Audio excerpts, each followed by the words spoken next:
एक बार बोल दीजिए शिव गुरु महाराज की जय। आइए अनंत भक्ति चैनल में आप सभी भक्तजनों का एक बार फिर से स्वागत है।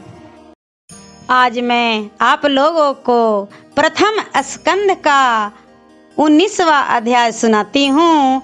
अपनी मृत्यु अवश्य भावी जानकर परीक्षित का प्राण त्यागने के लिए तैयार होना है। अनेक ऋषि मुनियों का परीक्षित के पास आना, परीक्षित का सुखदेव मुनि से भगवान की भक्ति के संबंध में पूछना है। सूत जी कहते हैं कि इधर घर आकर राजा परीक्षित ने भी अपने किए हुए उस निंदित कर्म पर बड़ा पश्चाताप किया, परंतु अब वे करते ही क्या। मुनि पुत्र का श्राप हो चुका था, अब वह किसी के मिटने वाला नहीं था। वे राजकाज के अत्यंत उदासीन हो विष्णु रूप श्री कृष्ण जी का ध्यान करते हुए अन्न जल को त्याग मरने के लिए गंगा जी के पास जा बैठे। तब उनके इस अनुष्ठान को देखकर मुनियों, विद्वानों और विचारक धर्मात्माओं में बड़ी हलचल मच गई। वे लोग जाकर वहां एकत्र होने लगे। यत्री, वशिष्ठ, च्यवन, अरिष्ट नेमि, भृंगी, अंगिरा, पराशर, विश्वामित्र, परशुराम, उतत्थ, इंद्र प्रमद, उधमवाह, मेघादिति, देवल, अष्टिसेन, भारद्वाज, गौतम, पिपलाद और कन्नव, अगस्त, महर्षि वेदव्यास और देवर्षि नारद आदिक समस्त ब्रह्मर्षि और राजर्षि वहाँ एकत्रित हो गए। राजा ने सबका यथा विधि से पूजन कर सिर से प्रणाम किया।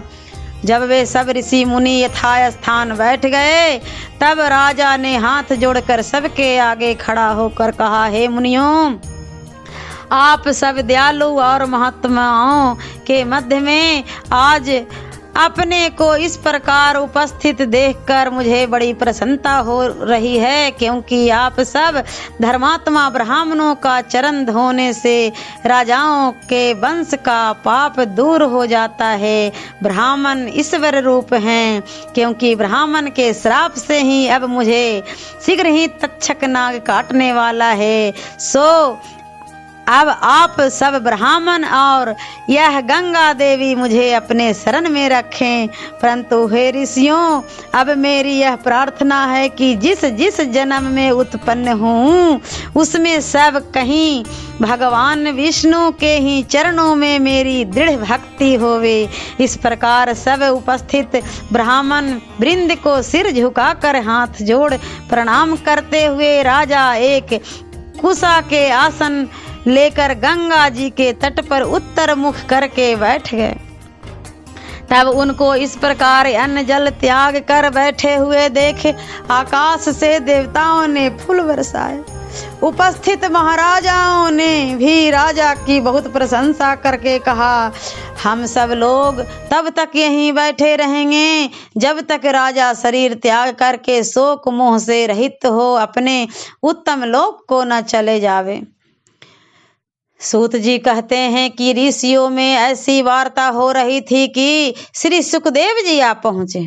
उस समय उनकी अवस्था कुल 16 वर्ष की थी, परंतु उतने में ही समय में वे परम निर्वासनिक, आश्रमादिक चिन्हों से रहित और सब प्रकार से पूर्ण ज्ञानी हो चुके थे। उसने हाथ, पांव, जंघा, भुजा, कंधा, कपोल, आंखें और श्रवण तथा नासिका आदि शरीर के सब अंगों से पुष्टता और सुंदरता टपक रही थी। तब उनको देख कर राजा परीक्षित सहित सब मुनि लोग अपने अपने आसनों से उठ खड़े हुए। राजा ने मस्तक झुकाकर सुखदेव जी का पूजन किया। फिर तो उन महर्षि, राजर्षि और देवर्षियों के समूह से घिरे हुए जब सुखदेव जी को राजा परीक्षित ने एक सुंदर आसन पर बैठाया, उस समय वे वैसे ही शोभायमान हो रहे थे जैसे तारागणों से घिरा हुआ चंद्रमा शोभित हो। तब उन शांत और तीक्ष्ण बुद्धि वाले सुखदेव मुनि के निकट जाकर राजा परीक्षित ने हाथ जोड़ मस्तक नवाकर मृदु शब्दों में कहा, हे ब्राह्मण, आज आपका दर्शन कर मैं बड़ा भाग्यशाली हुआ। हमारा यह भाग्य है जो आज आप लोगों को दया करके मुझे मरने वाले को अतिथि रूप में दर्शन दिया है। हे महायोगेश्वर, आज आपके निकट होने से मेरे सब पाप वैसे ही नष्ट हो गए जैसे विष्णु जी के निकट पहुँचते ही दैत्य नाश हो जाते हैं।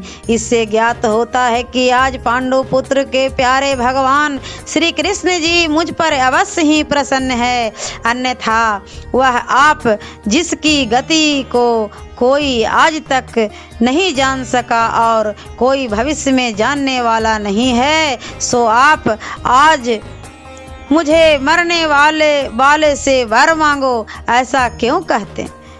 आप योगियों के उत्तम गुरु और सिद्धियों को देने वाले हैं। अतः हे प्रभु, मैं मृत्यु के निकट पहुंचा हुआ व्यक्ति आपसे यह पूछता हूँ कि इस संसार में आकर मनुष्यों को जप, श्रवण, कीर्तन, स्मरण और भजन क्या करना चाहिए और क्या नहीं? इसमें जो कर्तव्य हो सो निश्चय रूप से मुझे बतलाइए। प्रथम स्कंद संपूर्ण हो गया। ओम नमो भगवते वासुदेवाय नमः। और अब श्रीमद् भागवत पुराण का द्वितीय स्कंद का पहला अध्याय मैं अगले वीडियो में सुनाती हूँ। ऐसे ही मनोरंजक कथाएं, कहानियाँ और भक्ति गीत सुनने के लिए हमारे इस चैनल अनंत भक्ति को सब्सक्राइब करें और वीडियो अच्छी लगी हो तो लाइक का बटन जरूर दबाएं। धन्यवाद।